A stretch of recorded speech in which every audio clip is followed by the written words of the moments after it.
Hello, welcome to June's SFI Not So Live with me, Jay Evans, your host. I'm joined by Tony. Tony, welcome. Hello. And Phil, some standard guests. And Anna's back with us again. Hello. And Friend all of the will show. become apparent as to why Anna is the perfect guest for us this month. But before we start, just a few caveats from me that some of the opinions that we discuss in this podcast are that of our own, not necessarily that of our employers.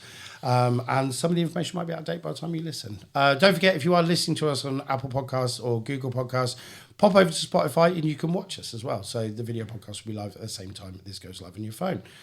So that's the caveat that way. Anna, welcome back. That's a pleasure to be here. And a great time to have you back. Yes. It's currently the 24th of May, so we're 2 days after hearing the announcement the election will be Yes, on that was July. very stressful.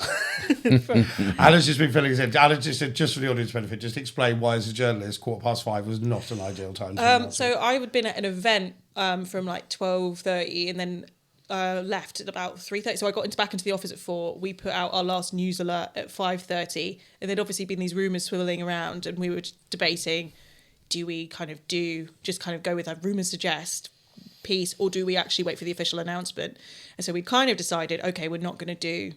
We'll just wait until there's an official announcement, and then suddenly, and everything we're kind of winding down, and then 5:15, someone's just like, "Oh God, Rishi Sunak's coming out of 10 Downing Street." And so then we had to kind of pause the news alert that was going to go out. Then we had to watch it, quickly write it up, and then kind of get it all out. And that was quite stressful. It's unusual for us guys. It's unusual to hear it from your perspective. So we sit there Absolutely. and I was sat on my sofa, sat on my sofa and just turned telly and I was like, oh, the news alert's on. Yeah. So it was an unusual time. So how do we feel about it? Let's go back to the podcast you were last on. We all said, did we not, autumn, winter? Pretty sure. We did. Yeah. I said summer. I kind of said autumn. Yeah, I kind of said autumn, winter. Sometimes there's a bit of a myth around, there's less turnout, it's a bit riskier because it gets darker earlier, people are just because it might be because of poor weather, people might not turn up to vote, but it did seem more likely that Rishi Sunak would try and give himself more lead time to try and turn things around, or to kind of see if inflation would fall or get some more policies off the ground, but he's just kind of bitten the bullet and just gone for it, I think. Phil, I didn't expect this. We've had this conversation before, but I didn't expect this. I must admit, I didn't expect it. Because after he didn't do it in May, and there were no grumblings immediately after the local elections, I think I was quite surprised he has gone with July. Were you? Yeah, it was. I think he probably felt it was as good as it was going to get. That's my personal view. And then the only other thing they've really got now is the element of surprise. So that's my take. So we'll see what's going to happen. It's going to be interesting, and it's been interesting to see how the markets react as well. We'll discuss that. That's what we're here to talk about. But just before we do, Tony, the fact that it's come now, there is some speculation, certainly on Twitter, X, whatever you want to call it, that something's looming. That he thought, actually, I need to get out now before this comes. That some of that is a rise in inflation over the summer. There's a potential that could happen. Some people saying he couldn't get the flights off to Rwanda, which is pretty much a given. Yeah. I think everyone expected that to be the case anyway. But so, what's your feeling on that? Do you think he's doing this because he actually thinks? Well, it's what we've all learned in the last 4 or 5 years. It's very difficult to speculate on anything because anything is possible. That's the gift that the political spectrum gives us at the moment. Mm-hmm. So I don't know. I think to Phil's point, it's a bit of the taken by surprise approach. If they've been planning this for a couple of months, they've got strategy in place, whereas the other parties may be a bit on the back foot now and might say stuff that they later regret because in order to get airtime. I mean, because Keir Starmer came out with his 6 pledges last week. And because I feel like people have been talking about general election for quite a while, so I don't, I think the whole will take them by surprise. I think maybe they will be a little bit surprised that they called it as early, but they will have been planning for this for a while. Maybe not like proper planning, but they will have definitely been thinking about it. So I don't necessarily think it's going to be like a running around like headless chickens, being like, oh my God, what do we do? They'll be like, okay. Now's crunch time. We've kind of started preparing for this already. But it does mean a lot of change. We've just been discussing, so let's do it on the podcast a bit, so the listeners can actually hear what you're saying about it. But we were just saying, legislation now, some will pass, some won't, some will go on the back burner. We've got 6 weeks of campaigning. what's gone and what's not. Phil, I think you've been reading up on it. Let's give some insight if people haven't read it. What's gone and what's not on the legislation front? Rental reform, that's not going to happen now. There's not enough time. Looks like we're going to get leasehold reform through. That still seems to be on. So, but that, as far as I'm aware, that doesn't extend to flats. So it's going to be leasehold houses will be. And most leaseholders flats, so it's It's a bit of damp squib. it is, but I suppose all I would say is, in some ways, it's not a bad thing that some of this isn't going to go through, because if it's going to be rushed through, then there's nothing worse than badly thought out or rushed legislation. So there's those unintended consequences and through lack of scrutiny. So actually, let's get through what needs to be done, but rather than rushing stuff through, you've got a clean slate then for the next government, whoever, or the next administration, whoever it may be, to start fresh. So what will it do to the market, Tony? What we've seen? What's been an instant reaction? And again, I'll come to you for this one. What's been the sort of the most immediate reaction for the market? I haven't really seen much. I said Anna's probably in a much better position. You know, we were just talking about swap rates, so Anna's quickly checked that before we went on air, and so I won't spoil her thunder. So I haven't really seen much, but to be honest, I have been out quite a bit this week. So well, we were just saying actually because you and Anna were at an event at the time, weren't you? So I'm in a bit of recovery at my age now, so I will defer to Anna on this one. I mean, it's been a bit of a mixed bag. So swap rates have increased slightly, like over the past couple of days. Just kind of off the top of, like, a few lenders have increased their rates, a few lenders have decreased their rates, but it's kind of so it's a bit of a mixed bag. But kind of the reaction piece we did the day after, most people were kind of like, well, we knew that this election was coming, but we just want to make sure that housing is, you know, there are proper concrete plans for housing. There aren't short-term kind of like quick fixes, which is, I feel like, everybody says before every election or every kind of bit. It's like, we don't want this to be a short-term quick fix, and then they'll come, and then it doesn't necessarily pan out that way, unfortunately. But I think they're kind of like, it almost doesn't matter who comes into power. It does matter who comes into power, but it's just kind of like I think the general vibe is, whoever comes into power, can you please just kind of make housing a priority, is the kind of impression I'm getting. Yeah, I mean, my big wish list is we have some consistency with ministerial roles. So we've had 16 housing ministers in the last 14 years. That's crazy. It would be really nice for a new administration to pledge that they're not going to constantly reshuffle. So, you know, they need to be 2 years, surely, in a role to get in there, understand it. Doing your normal job and changing your job and being able to do it in such a short time and then get booted and moved out to somewhere else and have to start all over again. How is anything getting done? It's not. We're relying on the service. That's the problem. Yeah.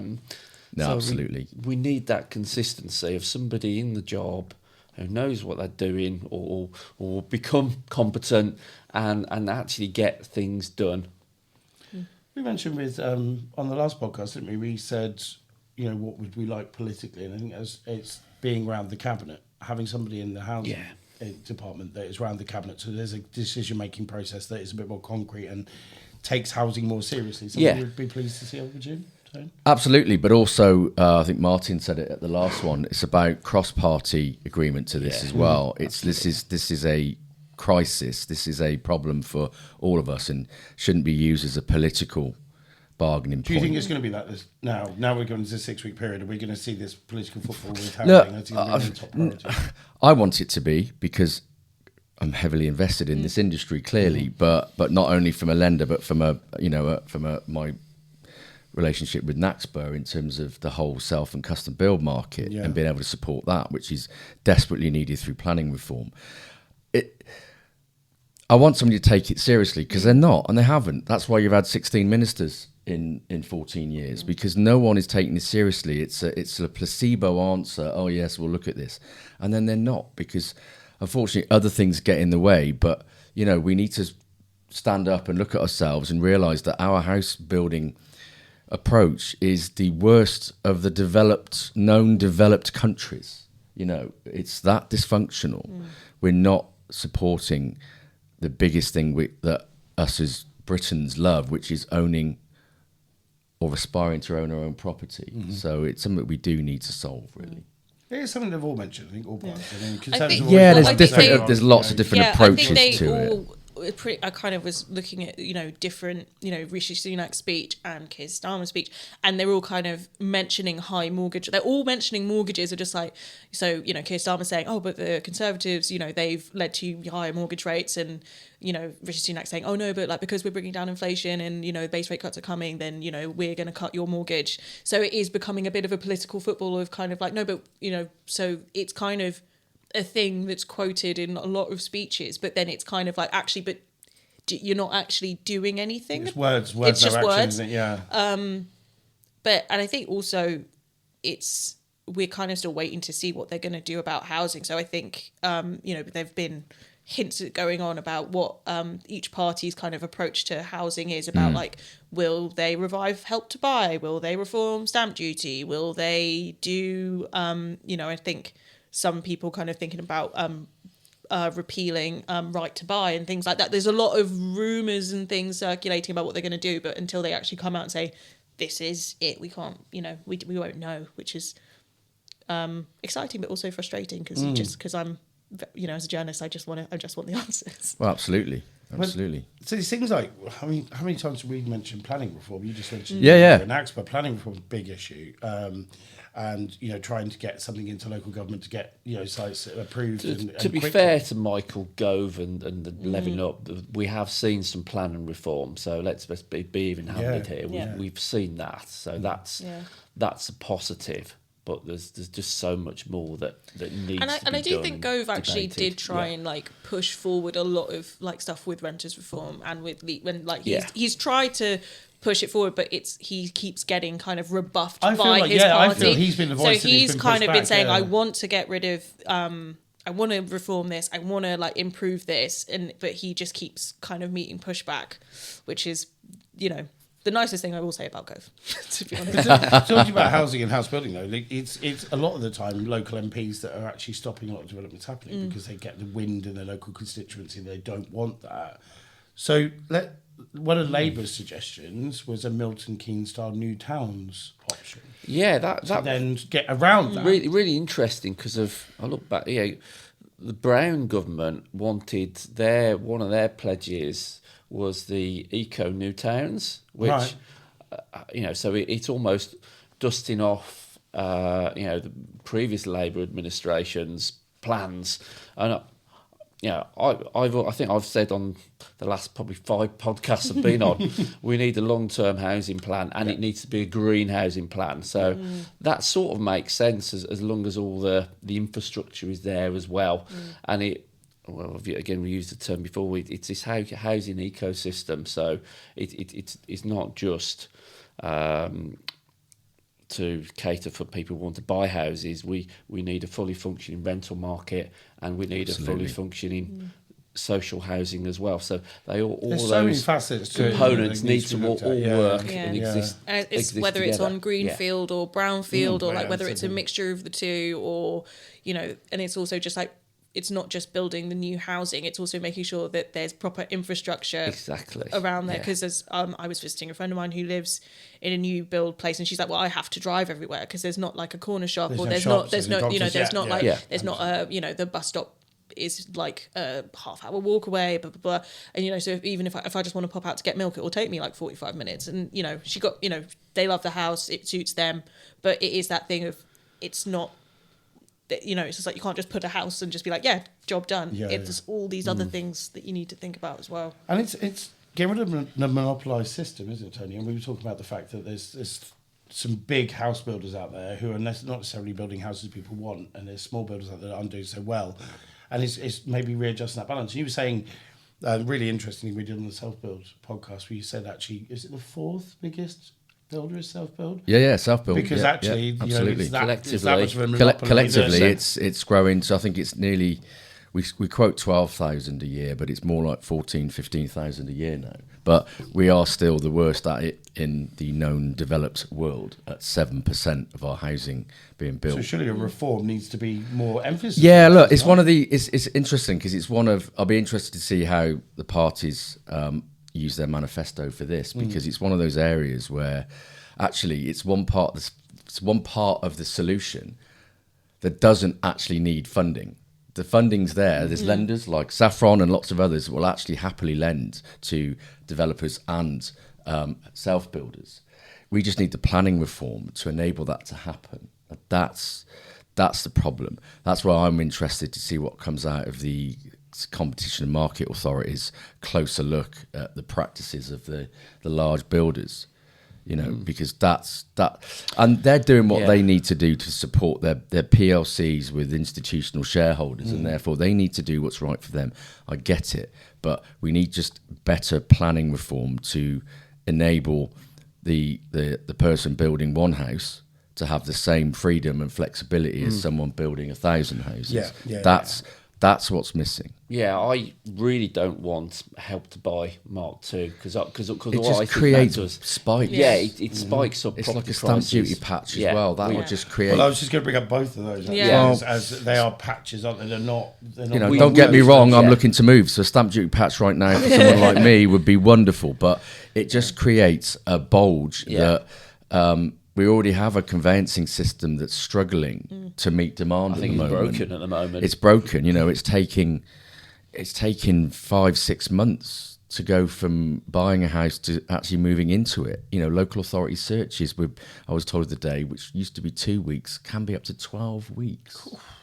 You know, so we've got a lot to sort. But actually, if we sorted those bits. And then the biggest thing is it was great to see Keir Starmer's saying he's a YIMBY. Yes, in my backyard, as opposed to the NIMBYs, because we hear all this vitriol about we need to build more houses, but not next to me. Next to me. Yeah. Go and find somewhere else. Yeah. So we've all got to culturally accept that we live on a small island, and therefore, if we want to build enough houses, there may be a difference. But would you actually use only a small amount of our land still? 1.5%. It's such a small part. 1.5% of our available land. But then the land's owned. A lot of the land is owned by the conglomerate builders. Yeah, because they're just sitting on it because they can't. They have to. They've got investors saying, "Where's my 5-year return?" Yeah. If they haven't got any land to build on, then they will remove their investment. So get it, absolutely get it. But the problem is they're building houses that most people don't want to live in. Well, this is again. Which is the other stat, isn't it? That's the challenge we have. So some of the things, I'm just looking through a really good article I read actually that just broke down what each of the parties were interested in. It's quite funny when you say about stamp duty, because it's stamp duty reform from the Conservatives, but increases from Labour, which is an interesting viewpoint. Labour's new towns, we knew about that. With the Conservatives, it's more about trying to get taxes down. Now, we're not in an economic situation where we can bring tax down, and we'll talk about inflation in a minute, but what is going to, what do we need to look out for in the manifestos? If our brokers watching or listening to us now, what do we need, where are we going to find, what are we going to expect, what do we need to see in the manifestos, and what's going to make us change our vote? If we had an opinion of it, we're blue, red, yellow, green, whatever we are, what's that thing we need to look for that's going to be, that's your vote clincher? That's when you know they're taking housing seriously. For me, we've got to increase stock significantly. Because that will keep house prices down with more stock on the market, that I think has been the biggest factor in why house prices have become so out of reach, particularly for first-time buyers. So it's the stock issue. And you know, again, it's good to have good private rental stock as well. So we've got to be even-handed here. But that's the key issue. If you can sort that, which is obviously build more houses, it's got to be a longer-term plan. But for me, that is the clincher. What needs to be well thought out. And the buy-to-let market is still strong, isn't it? So there is a growth in that. I mean, I think it is building more housing, but it's kind of doing it in a, you know, because the Conservatives, they're just like, we're going to build, was it 300,000 was the 300,000, target, and then it was kind of shelved and then brought back, and then kind of like it was just all aspirational. All over. Yeah, and it was just kind of you know, but so then they almost kind of, you can't just say we're going to build this many houses and not actually have like a plan to back it up. Yeah. Well, the word of the week has been plan, isn't it? Yeah. Labour hasn't got a plan. We've got a plan. Like, I've got yeah, a plan. For but what's the plan? Because I don't know. Yeah, and I think also, I agree with what Phil said was just about because actually it's a lot of people are really disappointed that the Renters Reform Bill hasn't progressed as quickly as people wanted it to.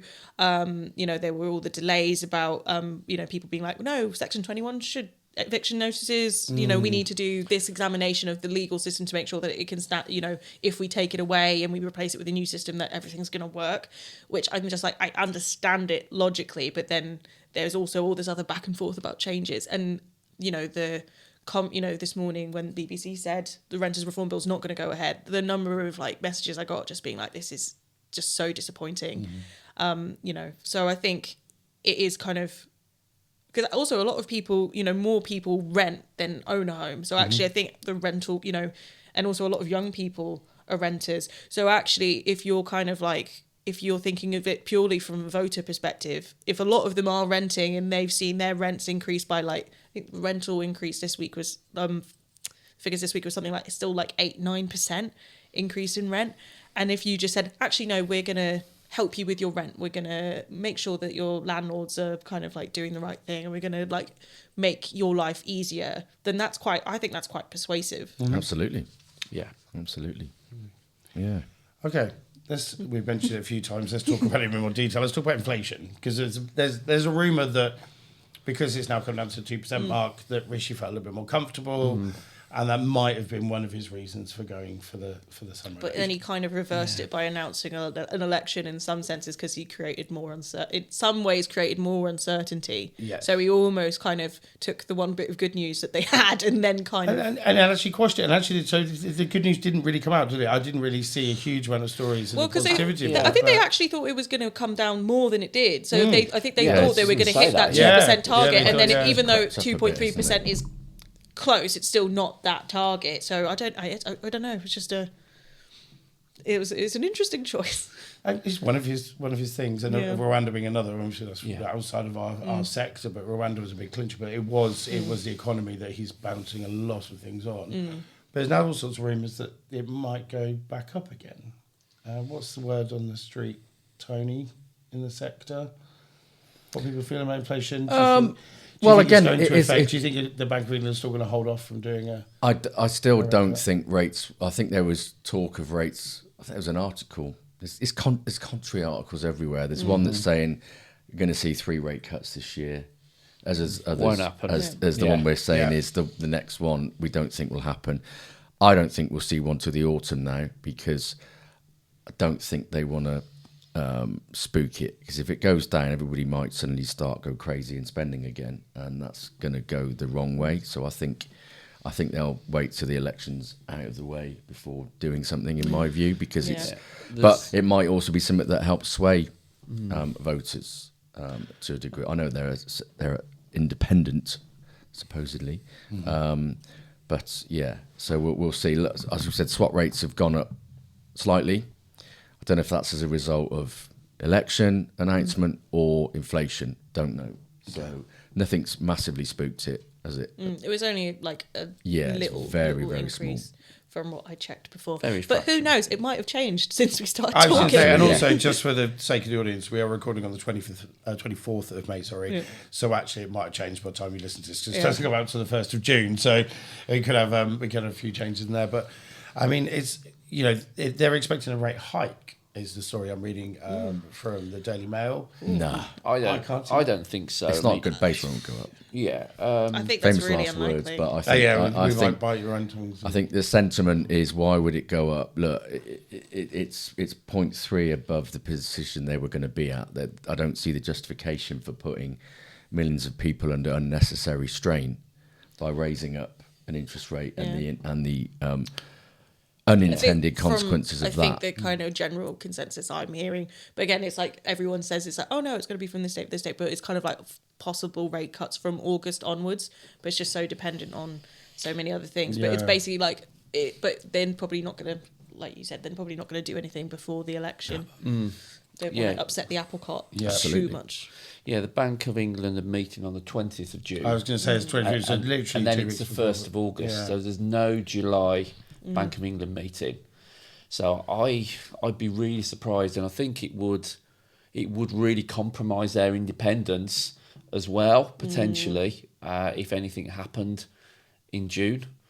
So You think just stay I where we are? think I'm still, if you had to put a gun to my head, I'd still go for an August reduction, provided nothing Dramatic. scary or dramatic happens We over don't know the what the next. political wind's going to look like when So, we yeah. get out of this either. So if there is a change of administration and Labour are in government, we don't know how that's going to affect overall our standing in the world stage, our the feeling with business, because it feels like businesses have turned a little bit on the Conservatives and don't feel the Conservatives support them enough, certainly smaller businesses. So could we have a shift? Could we get a momentum that's new? I don't know. The thing is, the key thing is, rates, we want to come down, but we still got to remember that base rate is not directly linked to a fixed Correct. rate. All right? Absolutely. The fixed rates are all linked to the markets and the money swaps, which is people hedging and guessing and what they're going to do. So even if it does drop, that doesn't make any difference to all those people on the fix, and it's not going to be that much of a difference to those coming off a lower rate. I think the But I still want it because I have a tracker Yeah. and it helps me. So, being perfectly honest. I think an August or a summer reduction has already been baked into the market. I think it has, So yeah. if it doesn't happen, we might see swaps going up anyway, which will then affect people coming off their fixed rates in the next sort of 3 to 6 months. I'm guessing.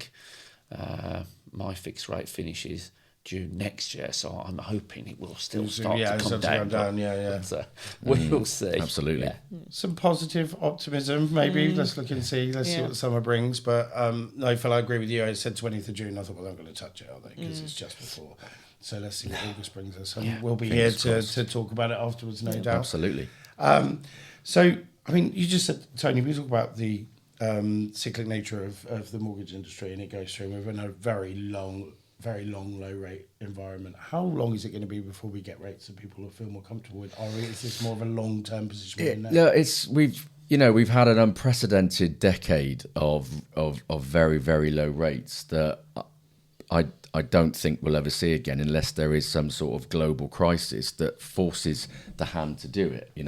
Back to the point we've raised before, the average base rate since 1830 is 4%. Okay, so that's what everybody's got to get into their brains. It's 4%, and fixed rates generally will be higher than base rate. So you've got to work out that 4 to 4.5% environment. So people who are still going to experience payment shock over the next few years have got to get used to that now, and have got to start cutting their cloth accordingly. If you can't afford that rise with your current lifestyle, then do something about it. Yeah. All right.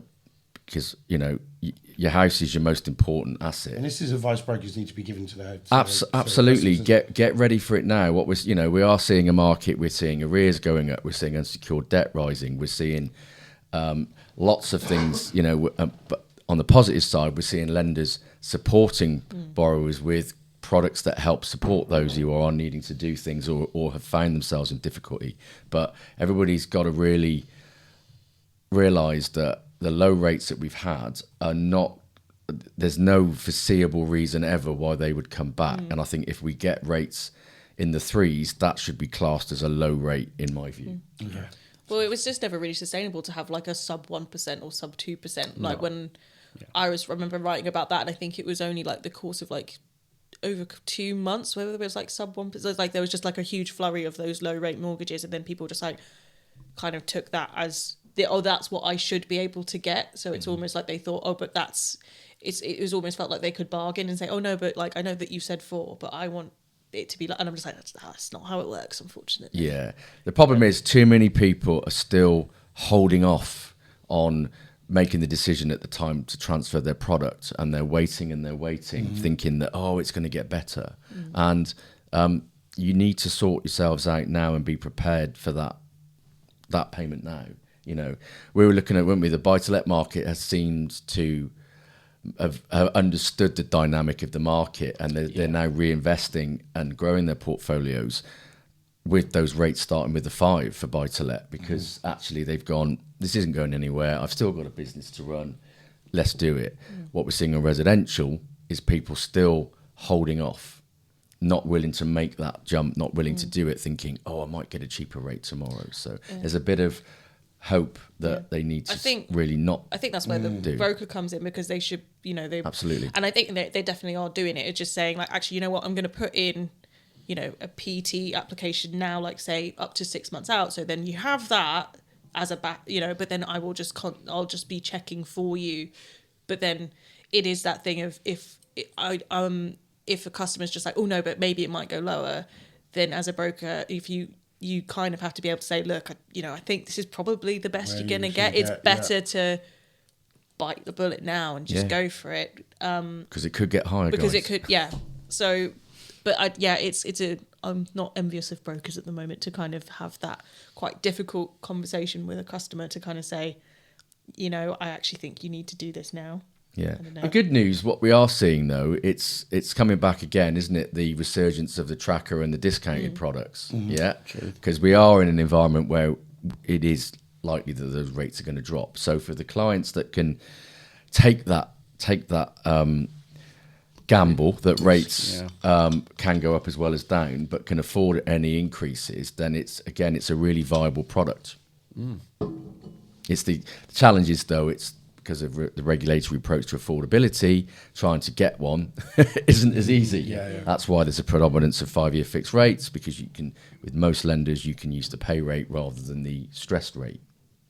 So but it is seeing that dynamic coming back, which is good to see. We're running out of time. I know. Again, we've done it again.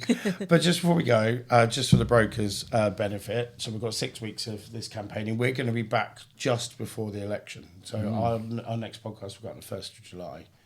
And the 4th of July will happen shortly after. So look forward to August one, where we can actually analyse it properly. But just for the brokers, just Tony, from a lender's perspective, maybe just what they can do to support their customers, what to expect over the next 6 weeks. Nothing's going to change, is it? It's not a massive change. There's nothing that's going to halt them. But what to look out for and what they could potentially get excited by in the next 6 weeks. I don't think there'll be. I think the market is the market. You've got lenders putting rates up as swap rates change. You've got, or they wish to kind of slow their volumes a bit, and one of the ways we can do that is by putting the rate up rather than completely removing an opportunity for a client in the market. But you've also got lenders reducing rates who are chasing volume.